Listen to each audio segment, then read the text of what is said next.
नमस्कार. तर आज आपण बघणार आहोत एक नंबर लागणारी तुरीच्या शेंगाची आमटी.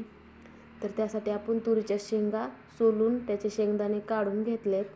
ते एका तव्यामध्ये भाजून घ्यायचे छान. त्यामध्ये थोडंसं तेल टाकून घ्यायचे. ते छान भाजले जातील. मग ते थोडेसे ओढायला लागले की गॅस कमी करून ते काढून घ्यायचे. नंतर त्याच तव्यामध्ये थोडीशी हिरवी मिरची भाजून घ्यायची.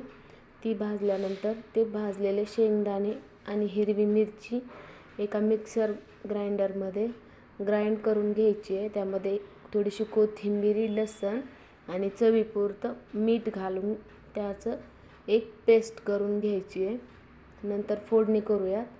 त्यासाठी मी कढईत तेल टाकलं, जिरे, मोहरी, कोथिंबीर टाकून जे मिक्सर आपण तयार केलं होतं ते त्यामध्ये टाकून घ्यायचं.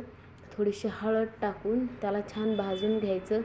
नंतर त्यामध्ये मिक्सरच्या भांड्यामध्ये जे राहिलेलं आहे त्यामध्ये पाणी टाकून त्यामध्ये पाणी मिक्स करायचं आणि थोडंसं पातळसर व्हावे अशी करायची.